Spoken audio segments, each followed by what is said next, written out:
Warning. This video contains words that are outlawed. For your safety, the loving and caring communists of Canada have deleted all forbidden words. All hail, glorious leader Justin Castro. Praise and blessings be on his name. I said we got Stefan here, and hopefully communications will uphold.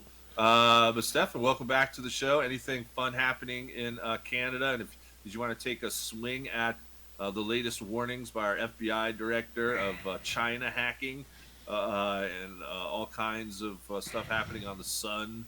A lot of stuff happening actually since the last time we talked. No, I don't want to really comment on that.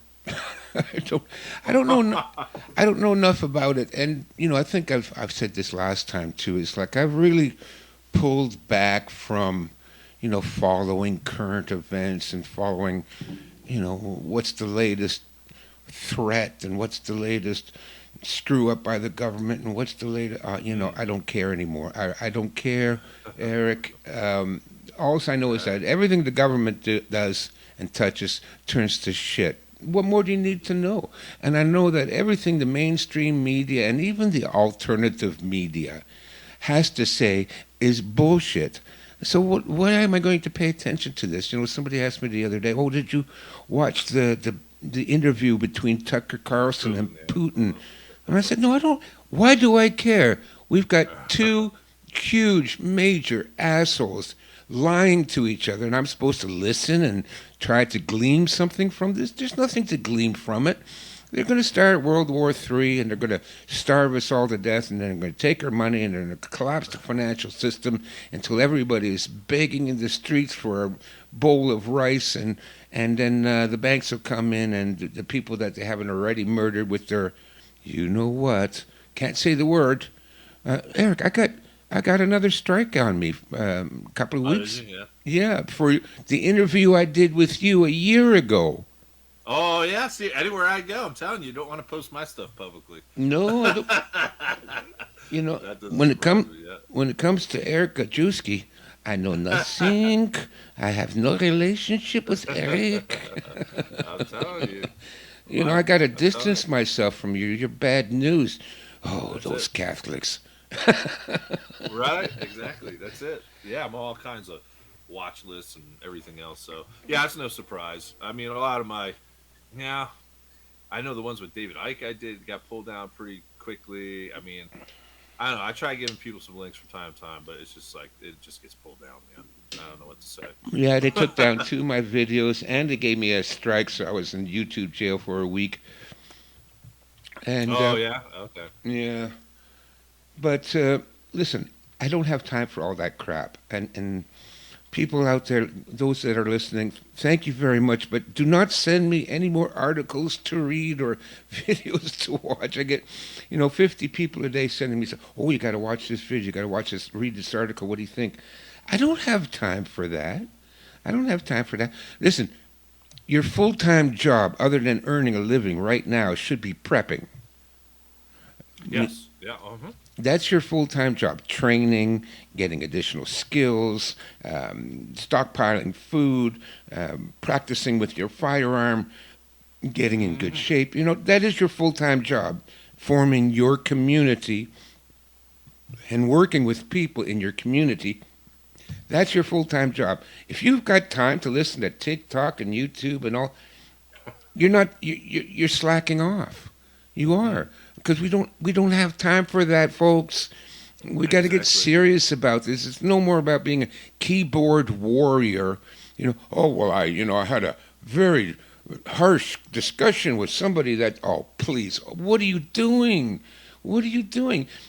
If you are on the keyboard arguing with people on the internet, then just take a long walk off a short pier, and pull yourself out of the gene pool, because at this stage in the game, we don't have time for that. So, but the good news is, I like I said, working on getting prepped and working on my community. Last Saturday, I gave another workshop in cane fighting for my community, and boy, did they love it. I got to go into a little bit more detail, show them some of the other self-defense moves with a cane. They were blown away. You don't know how effective a weapon a cane is, and especially if you have some training and know how to use it, man, you are a force to be reckoned with. So, that's what I did. One of our one of the members of our community, oh my God, wonderful woman, gave birth 2 months ago. Now, nobody in the community trusts doctors anymore. I've been telling people, don't trust them. They've shown their true colors over the last 3 years. Why would you ever trust them ever again? I don't. Mind you, I haven't trusted them for 50 years, And I haven't been to a doctor in 40 years. So no checkup, no blood test, no blood pressure. No, I stay away from them. And the last time I was there was to get a yellow fever vaccine when I was going to China, a malaria vaccine. Malaria. So, because you had to get it when you went to Southeast Asia in those days. So she gave birth at home. She didn't go to the hospital. She didn't have a doctor or a midwife. Guess who gave birth to their daughter? Her husband. He's an off-grid, rugged guy. They live completely off-grid. He doesn't have medical training. But he delivered his own daughter. And On-the-job training. Yeah. And everybody was fine. This is what I like to hear, Eric, that we don't need these sons of bitches anymore, these doctors, these PhDs, please. Everybody looks after their own stuff. We do our own medicine here. The team leader was at a meeting. We are training other communities, by the way. Members of my community go to starting communities all around within, 2-hour drive of us. There's people that are trying to get together and work together. And members of my community go there and put on talks and teach them how to do it. So the team leader, my medical team leader, was at one of those meetings teaching other people how to work together.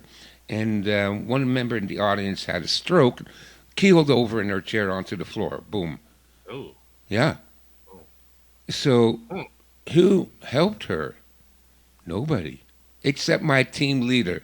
She had to go from the front of the stage, walk past 80 people to the back to get to this woman and treat her. This is what we call the bystander effect. Somebody drops down, there's 100 people standing around going, oh, what should I do? No, that's why, I'm training my community. I'm training our members in emergency first aid. So when this stuff happens, people in my community jump into action. And I'm so proud of her. She did it. She straightened her. That was a mild stroke. She came out of it. Everything was fine. Thank God. But nobody else did anything, Eric. So that's what I'm saying. We've got to, who's got time to argue online, being a keyboard warrior, talking to idiots, and these people that are riling you up, it's probably a 600-pound guy sitting in his mother's basement in his underwear. Really, you got time to argue with him? Yeah, no, I'm right there with you. Or a troll or a bot or something like that. Yeah, exactly. One of the things I do try to do here at Track Canada, because you hit the nail right on the head, like 99% of people, maybe outside of myself and other people who do similar work, they don't have time to peruse the headlines. So what I try to do on a daily basis is take it, condense it, and kick it back to people within a reasonable amount of time, 15 minutes, 20 minutes. You know what I mean? Because some of the stuff could be helpful in the sense that, okay, if there's something happening like your neck of the woods and you didn't know something was happening, you could get more readily prepared for it or stuff like that. So it can be kind of timely, but yeah, it's more the usual stuff. Like you said, Stefan, it's just all filler stuff we know where this is going. And it's all these little sideshow acts between Putin and Tucker and all that stuff. It's just distractions. It's just all nonsense. And we know we need to get prepared. Yeah. Hopefully people are getting more prepared, not less prepared. And that's my concern, Stefan, is based upon, you see a lot of these MAGA types, and they think Trump, once he gets in there, is going to turn everything around. No, you better be even more prepared in 2024, later this year and going into next year. But I don't know. To talk about the bug out plan today. Pick up on that if you want to. But okay, well, there's still a lot to talk about. We've talked about bugging out many times already, mostly about what to put in your bug out bag. And I'm not, again, bugging out is a last resort. That's something we don't want to do. But looking at the way things are developing, bugging out is becoming more and more of a possibility. It might be a necessity. Depends. If they're thinking about, starting a nuclear war and we might be faced with nuclear fallout or poison gas attack or bioweapons attack, then maybe we are going to have to bug out. So let's talk about bugging out. First of all, what are the conditions under which you would have to bug out? Wildfires and floods. These are the two conditions that are most likely to cause you to have to bug out. Again, if you can stay where you are, stay where you are. But we've seen what happened in California. We've seen what's happening now in Argentina. We've seen what happened in Maui. I mean, these wildfires are tearing down whole rural areas, and you might have to bug out then. Floods, the same thing. We're going to be coming up onto a big flood season. Look what's going on in California already. Wait till the snow melts and the spring rains come. We're going to be looking at widespread floods again. And so, even though you might have a nice farmhouse out in the countryside, if you get flooded out, you got to go. You got to go. So, bugging out in those cases is probably a necessity. Now, the other situations in which you might have to bug out is invasion. We, by the way, in case anybody hasn't noticed, we've been invaded. 30 million illegal military-aged men have invaded our country, and thank you for your generous tax donation because you're paying for all of it. So Right. we've already And the been in. war just went to Ukraine too. See that? We just gave away like another 95 billion to Ukraine. Yeah, 95 billion because after all, Yeah, we no, don't have American veterans sleeping in the streets, right? They're all taken care right. of already. We don't have Unbelievable. native born Americans sleeping under overpasses. We've already taken care of the homeless problem, right? So we can afford to send 90 billion to the little piece of Ukrainians. crap there in the Ukraine. Oh my God, somebody shoot that guy. Somebody will shoot him eventually, but sooner the better. Oh, unbelievable, Eric. Unbelievable. So, okay, look, great likelihood that there are already weapons caches stored throughout the United States, guns, ammunition, rocket launchers, armored vehicles, attack helicopters. I'm not kidding. This probably we talked about that, right? Yeah, I believe so. Yeah. Yeah. So any day now, probably closer to November, probably in the summertime, refugees are going to be getting a phone call or text message on their government supplied smartphone, which I can't afford a smartphone. I don't have one. But thank goodness everybody from Nigeria has a smartphone thanks to the U.S. taxpayer. They're going to be getting a message saying, go to this location, pick up your AK 47, pick up your rocket launcher, go out and have fun. So we're looking at an invasion. Now, if that does happen, what's Can you still going hear on? me? Are you getting connection problem? Well, yeah, a little bit. Anyways, it's okay. A little bit. Yeah, we're getting funky here with the internet.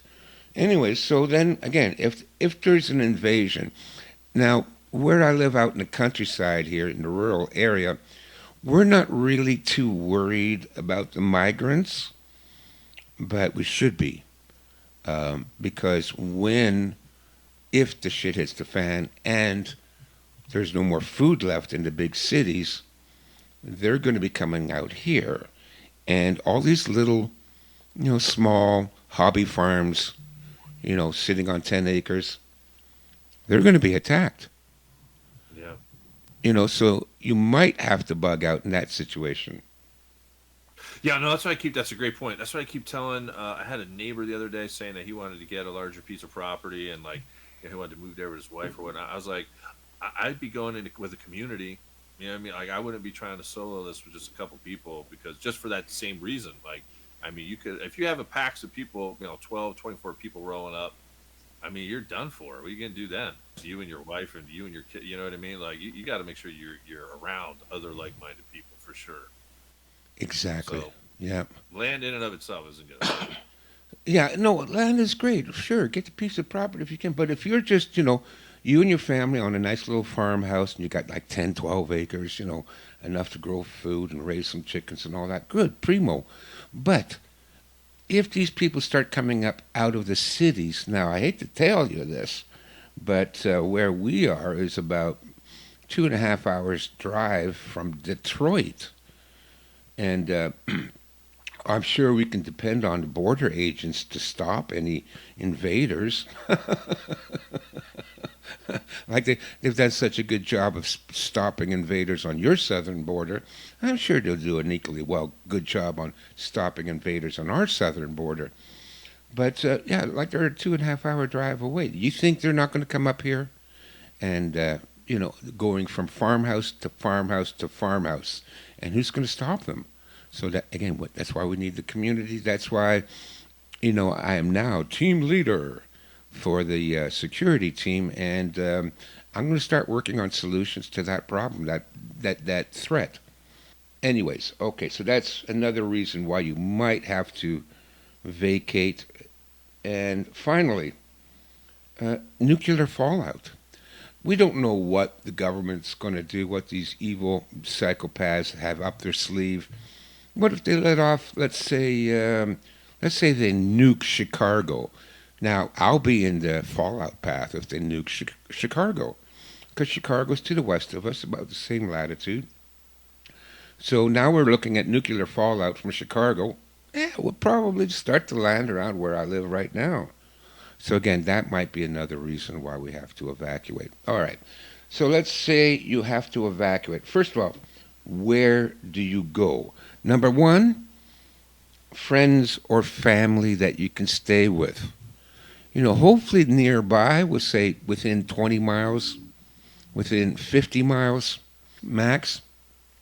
So, folks out there, wherever you live right now, and probably the best place to go would be east because we got to get out of the range of the nuclear fallout. And also, they might do a a biohazard attack, or poison gas attack. We don't know or dirty bomb attack, another one. I mean, they've got so many options, the big deep state, what they can do to screw up our lives. So, but again, because of the weather patterns, you probably want to evacuate east or north. So northeast would be your best way to, avoid any kind of nuclear poison gas, dirty bomb, biohazard type of an attack. You're going to want to go northeast. So look in your phone book, figure out who your friends are, who your family is. And this week, folks, don't let this pass, okay? I know it sounds paranoid, but call them up this week, okay? Call them up. Uncle Bob, how you doing? Yeah, I haven't talked to you since Christmas, but listen, I got to ask you something. And it's just a precaution, but if I need to evacuate my home, is it okay if me and my family come and couch surf at your house for a week or two? The next best thing is finding a campground. Look on the local map, see where there's a campground. Because campgrounds, I mean, you can go there and you can stay legally, all right? You're not sleeping on the side of the road.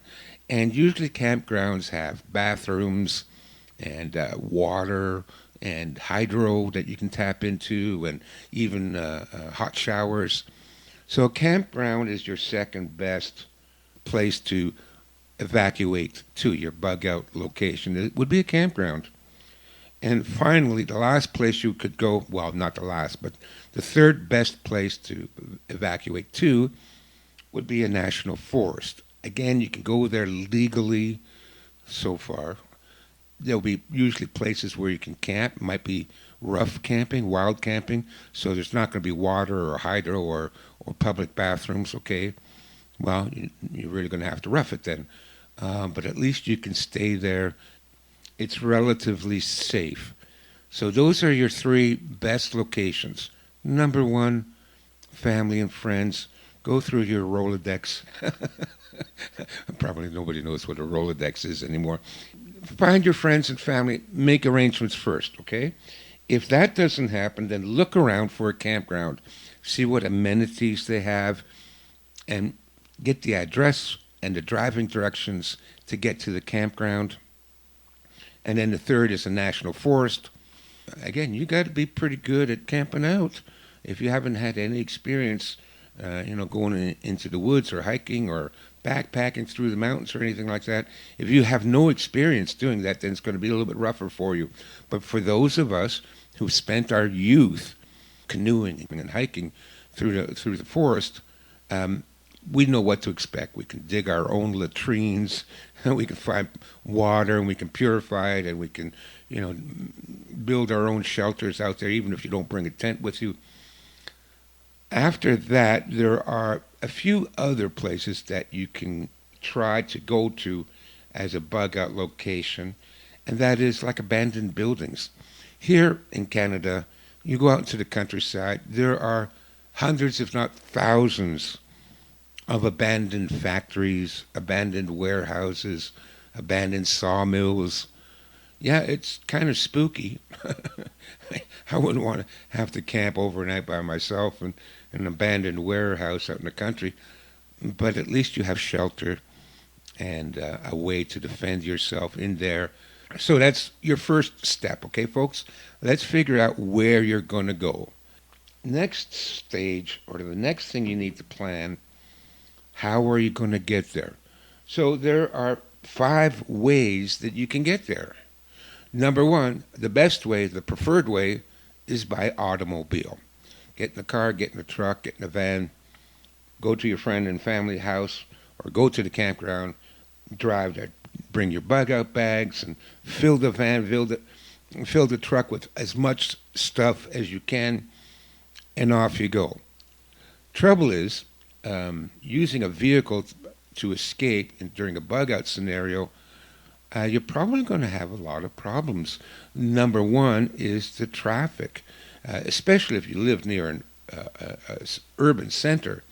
Getting out of the city or even getting out of the suburbs, you're going to get hammered with traffic jams.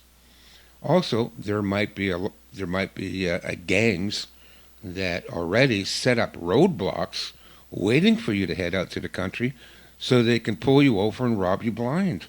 Or there might even be military police shutdowns, right? They don't want you to escape. So that's one problem with trying to get out by car or motor vehicle. The other problem is gas. If this occurs at the same time as a power blackout, you're not going to be able to pump gas. Now, some people might have a hand pump. You know, the kind of hand pump that you stick into a big oil barrel, and it's got a big crank, and it's got like a garden hose, and you can crank it and it'll pump the fluid out of an oil barrel. It's not a bad piece of kit to have. I don't have one in my supplies, but I do have a small hand pump where I can take fuel out of a gas tank, right? It's just a clear hose, and then you got this little squeeze bulb. Take you about an hour to fill up your car using that method, but at least you do have that option. And so maybe you could run a hose down into the gas station, into the storage tank, and pump out some fuel. Maybe, I don't know.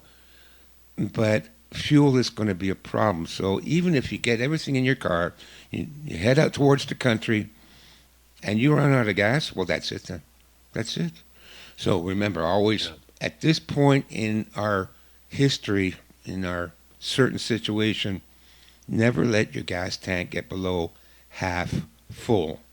Keep it half full and up. Always top off your gas tank, because you never know. You never know. It could be now, it could be in an hour, it could be next week, and suddenly the power goes out, and all you got is what you've got in the gas tank. And like I said before, we talked about this before, about car kits. Keep an extra 2 gallons in a gas can in the back of the car, okay? Again, it just gives you a little bit more leeway, a little bit more room, safety room. If everything goes well, you got gas and the roads haven't been closed down, you can probably do 300 miles in a day. I know you can do more. I know guys that drove cross country. They do 1,000 miles in a day. Of course, they don't sleep or take bathroom breaks. But anyways, but figure comfortably 300 miles. If you're planning to bug out, make sure or try to ensure that your bug out location is not further than 300 miles away. Again, I really, car would be nice, automobile would be nice. I really wouldn't depend on it. Okay, the other way to bug out, and this is one that I've thought about for a long time, and that is motorcycle. I know that not a lot of people think about motorcycles as a bug out vehicle, but I do. You can also buy a motorcycle trailer. They have these campers, and well, they not only campers, but they also have just small trailers where you can haul stuff. So if you had a motorcycle, and I would recommend, I've been looking for a small displacement motorcycle for a year now, something 250cc or less, but I can't find 125. Nobody sells 125 in North America. But a 250cc motorcycle, then you can attach a trailer to that, and you can fill that trailer up with 200 pounds worth of bug out supplies, water, food, ammo, camping equipment. And the thing with the motorcycle is, number one, it uses up very little gas, right? So, you're going to get way further on a motorcycle on a gallon of gas than you would in your Ford Escalade or whatever it is.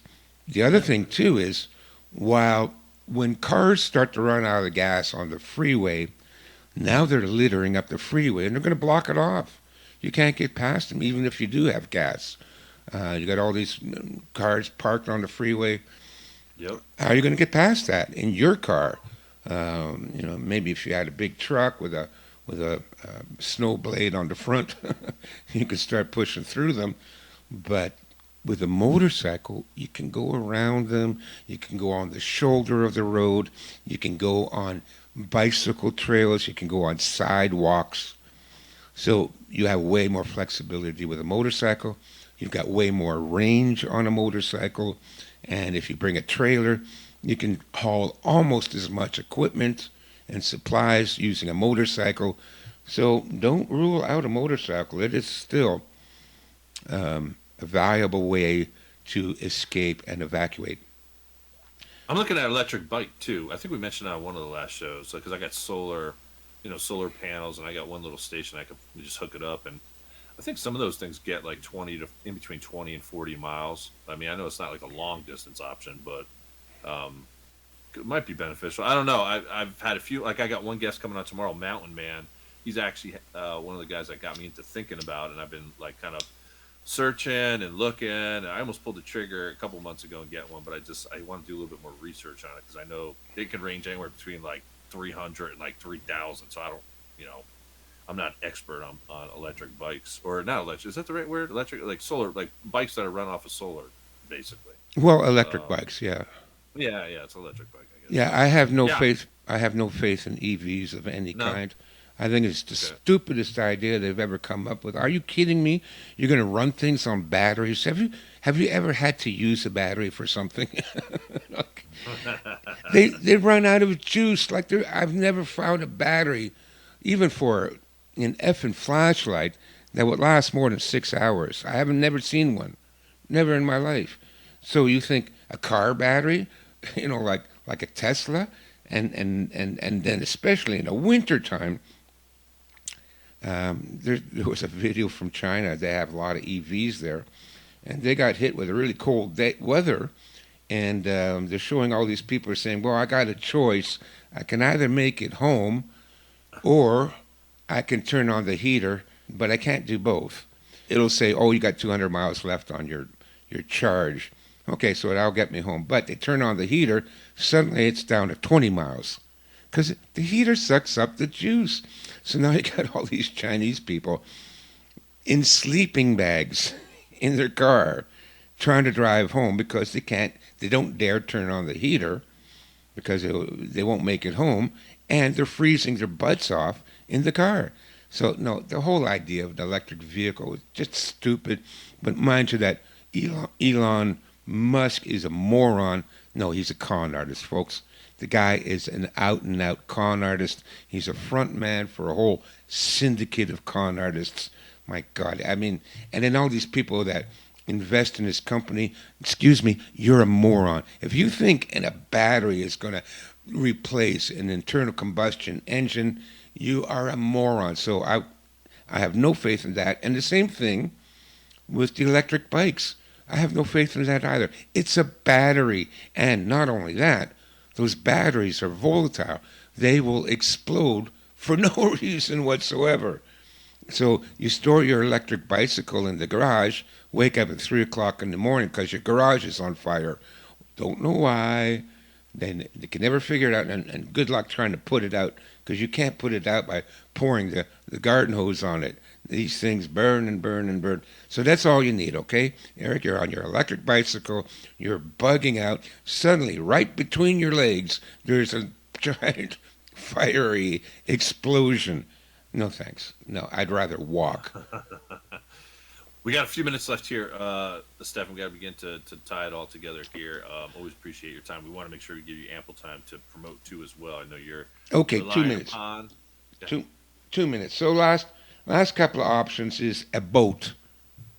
If you live near, the water, a lake, and you have a boat, that might be an option. That might be a pretty good option. And finally, a bicycle. That's my go-to bug-out vehicle. It's a bicycle. I got a trailer. And if that, for some reason, doesn't work, but it would work because I got tools, I got extra inner tube, then your last resort is to walk. And that's something you don't want to do. Those are your options of transportation. And I've given you the options of where to go. Start planning this now. If you don't plan it, and then, it all just falls apart, you won't know what to do. So let's plan this week, folks, and give yourself a fighting chance. Yeah, well said. Good stuff. And where can people find your work? The other thing, too, is really important is to start building communities. Now, I have my online course, The Complete Guide to Forming Communities, 12 hours worth of lectures, over a dozen PDF downloads and books, and then question and answer, another 4 hours with the beta class. It's only $95. It was selling on Autonomy for $400, but my contract with them is expired, so I've got complete control over the course, and I'm selling it for a quarter of what it used to go to. What, $100? It's worth it. Go to my website, formingcommunities.com, and you can have watch parties. So you got 5 people that are interested, fine. Share it on Zoom. Start a Zoom call between you and your 5 buddies. Start playing the videos, the lectures. Ask them to chip in too. Now it's only $20 a person to buy the course. This will give you the information to form your own communities, which is really important. You've heard me talk about this now for months, all the benefits you get from being part of a community. So do that, number one. And then, of course, the other thing is always the survival library. All my books, plus another 320 odd books on prepping and survival. And, download those books. You'll need them once the power goes out, and you'll be able to access them on your smartphone or on your tablet. And that's only $49.95, $50. So get both, $150. And that $150 will give you a fighting chance. Warning, our neurosensors have detected subversive thoughts. We will now activate our 5G control towers and erase the last 42 minutes of your memory. Stand by.